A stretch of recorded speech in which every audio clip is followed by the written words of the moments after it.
साल था 1983 जब आर्कियोलॉजिस्ट्स की एक टीम गुजरात के ढबारी गांव के पास अरब सागर में कुछ एक्सप्लोर कर रही थी।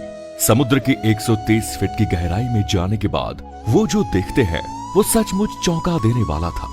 वो बिना देरी किए बाहर आते हैं और अपने बॉस को फोन लगाते हैं। कुछ देर तक रिंग जाने के बाद उधर से आवाज आती है, हेलो। इसके बाद कोई आवाज नहीं आती क्योंकि हैरान परेशान आर्कियोलॉजिस्ट्स बिना रुके वो हाल सुनाना शुरू करते हैं जो उन्होंने समुद्र में देखा, और उसे सुनते ही बॉस के हाथ से फोन छूट जाता है।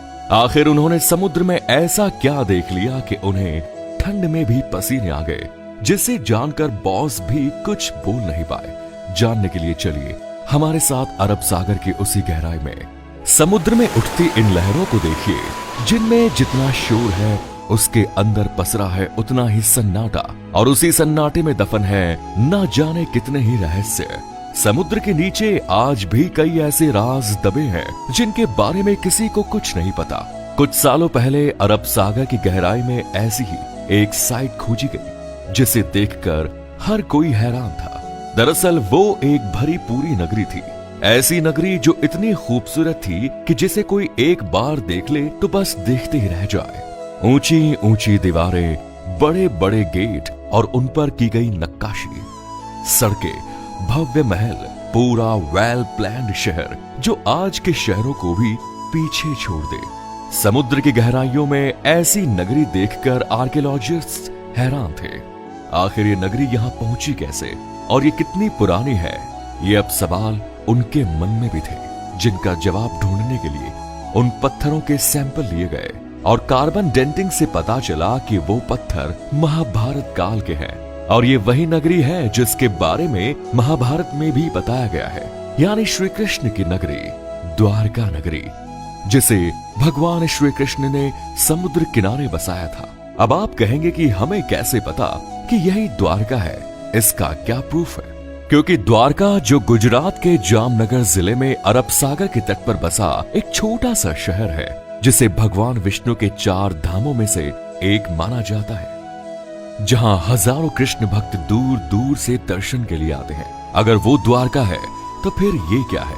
दरअसल श्रीमद् भगवत पुराण के 10वें अध्याय के अनुसार कंस का वध करने के बाद भगवान श्री कृष्ण यादव वंश के साथ मथुरा में रहने लगे, लेकिन कंस की मौत का बदला लेने के लिए उसके ससुर जरासंध ने मथुरा पर 1 या 2 बार नहीं बल्कि पूरे 17 बार अटैक किया।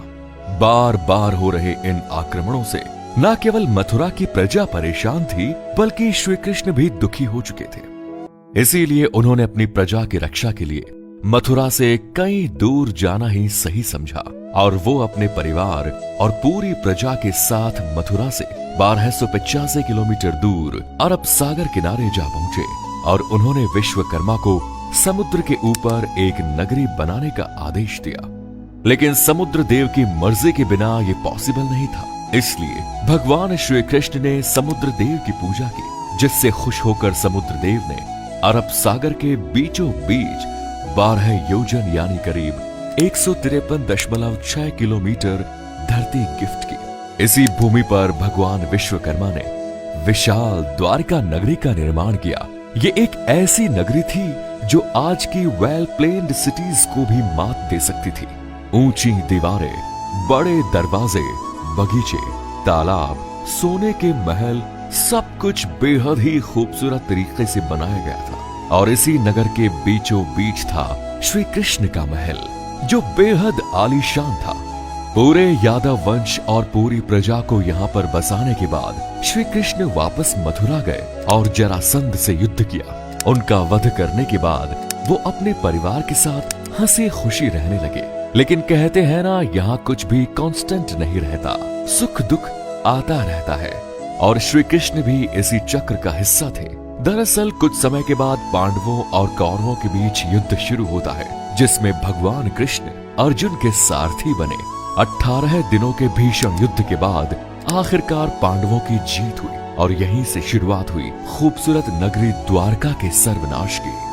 दरअसल महाभारत के स्त्री पर्व के अकॉर्डिंग माता गंधारी ने जब अपने 100 पुत्रों के शव देखे तो वो ये दुख नहीं सह पाई। और उन्होंने भगवान कृष्ण को अपने बेटों की मौत का जिम्मेदार ठहराते हुए उन्हें श्राप दे दिया कि जैसे उसके वंश का विनाश हुआ है, ठीक वैसे ही 36 साल बाद तुम्हारे वंश का भी ऐसे ही विनाश होगा। श्री कृष्ण इसके बारे में पहले से जानते थे, इसीलिए उन्होंने माता गांधारी के श्राप को आशीर्वाद समझकर एक्सेप्ट कर लिया। इसके अलावा एक और श्राप था जो यादव वंश के विनाश का कारण बना। एक बार की बात है, जब द्वारका के पास बसे पवित्र स्थल पिंडारक में कई ज्ञानी साधु संत आए हुए थे। उन्हें देखकर श्री कृष्ण के पुत्र सांब ने अपने दोस्तों के साथ मिलकर ऋषि मुनियों के साथ शरारत करने की सोची। फिर क्या था, सांब ने एक गर्भवती स्त्री का भेष बदला और पहुंच गया साधु संतों के पास। वहां जाकर उसने ऋषि मुनियों से अपने होने वाले बच्चे के बारे में पूछा। ऋषि मुनि अपने साथ हो रहे इस मजाक से क्रोधित हो गए और उसने सांब को श्राप दे दिया कि वो एक लोहे के मूसल को जन्म देगा जो यादव वंश के विनाश का कारण बनेगा। अब श्राप तो एक ही भारी होता है, यहाँ तो 2 मिल चुके थे। और थोड़ी देर बाद सांब के कपड़ों से एक लोहे का मूसल मिला।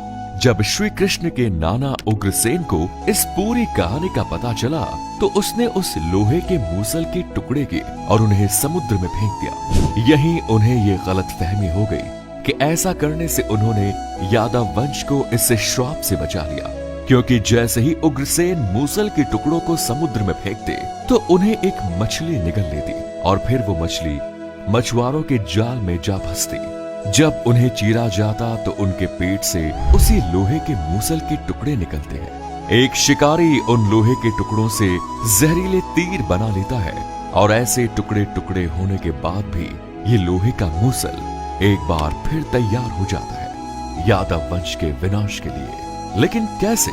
दरअसल 36 साल बीत चुके थे और वो समय आ चुका था जब माता गांधारी के श्राप को सच साबित होना था। पूरा यादव वंश नशे की लत में डूब चुका था।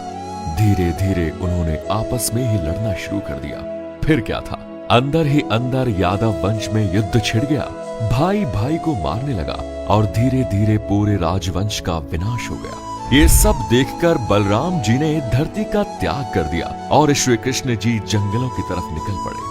कुछ देर चलने के बाद वो एक पीपल के पेड़ के नीचे जाकर लेट गए। तभी एक शिकारी ने उन्हें हिरण समझकर उन पर तीर चला दिया। ये वही शिकारी था जिसने मछली के पेट से निकले टुकड़ों से तीर बनाया और ये वही जहरीला तीर था जो लोहे के मूसल से बना था। जैसे ही ये जहरीला तीर श्री कृष्ण को लगा तो उनकी मौत हो गई और उन्हीं के साथ पूरा यादव वंश खत्म हो गया। जब अर्जुन को इसका पता चला तो वो दौड़कर द्वारका पहुंचे, लेकिन तब तक वहां सब कुछ खत्म हो चुका था। पूरी द्वारका आग में जल रही थी। इसके बाद अर्जुन ने जैसे तैसे खुद को संभाला और जलती हुई नगरी से लोगों को बाहर निकाल दिया। खाली होते ही द्वारका नगरी हमेशा के लिए समुद्र में समा गई। अब आपका द्वारका को लेकर जो कंफ्यूजन है उसको भी दूर करते हैं। दरअसल आज द्वारका को 2 हिस्सों में बांटा गया है, द्वारका और बेट द्वारका। द्वारका समुद्र के किनारे बसा एक छोटा सा शहर है और बेट द्वारका अरब सागर के बीच बसा एक द्वीप। काफी सालों तक तो बेट द्वारका को माइथोलॉजी या पौराणिक कथा मानकर नेग्लेक्ट किया जाता रहा। इसका रीजन ये था कि हमारे पास ऐसा कोई प्रूफ नहीं था जो पौराणिक कथाओं में शामिल इस खूबसूरत सी नगरी को असली साबित कर सके। 1930 में अरब सागर में खोज की गई और इस दौरान बेट द्वारका के कई अवशेष मिले। फिर 1963 में इस आइलैंड पर खुदाई की गई तो कई पुरानी मूर्तियां और आर्टिफैक्ट हाथ लगे। फिर कई इंटरेस्टिंग थ्योरी सामने आई जो इस बात का सबूत थी कि श्री कृष्ण बेट द्वारका में अपने परिवार के साथ रहते थे। लेकिन ये छानबीन यहीं खत्म नहीं हुई और 1983 से 1990 के बीच under water archaeologist doctor S.R. Rao और उनकी टीम ने इस मिशन को कंप्लीट करने का बीड़ा उठाया। ये टीम काफी दिनों तक खोजबीन में जुटी रही। इसके बाद उन्हें पानी के नीचे एक खूबसूरत नगरी के अवशेष मिले। लेकिन यहाँ पर भी सवाल वही था कि क्या सच में समुद्र की गहराई में जो अवशेष मिले हैं वो श्री कृष्ण की नगरी द्वारका के ही थे? इसका पता लगाने के लिए आर्कियोलॉजिस्ट्स ने उन पत्थरों की कार्बन डेंटिंग की कार्बन डेंटिंग से करीब 50,000 साल पुराने किसी अवशेष के बारे में पता लगाया जा सकता है कि वो किस युग का है। डॉक्टर नरहरि आचार्य ने महाभारत में मेंशन ग्रहों की स्थिति एस्टेरॉइड्स के जरिए ये कैलकुलेट किया कि महाभारत का युद्ध 3120 बीसी में बसा हुआ था और महाभारत के अनुसार उसी युग में ही द्वारका का भी निर्माण हुआ। जब पत्थरों की कार्बन डेंटिंग की गई तो पता चला कि ये पत्थर उसी समय के हैं, लेकिन पत्थरों का क्या है, वो तो किसी भी युग के हो सकते हैं। और इससे ये कैसे पता चला कि ये द्वारका के ही अवशेष हैं? इस बात को प्रूव करने के लिए आर्कियोलॉजिस्ट्स कूद गए अरब सागर में और समुद्र में मिली इसी नगरी का एरिया मापना शुरू कर दिया। और शायद आपको जानकर हैरानी होगी कि इस नगरी का मेजरमेंट 12 योजन यानी 153.6 किलोमीटर का था।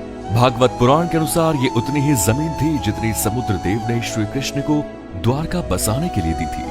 और ये इस बात का सबूत था कि ये श्री कृष्ण की नगरी द्वारका है और समुद्र के नीचे आज भी ये खुदाई जारी है। तो ये थी कहानी श्री कृष्ण की नगरी द्वारका नगरी की।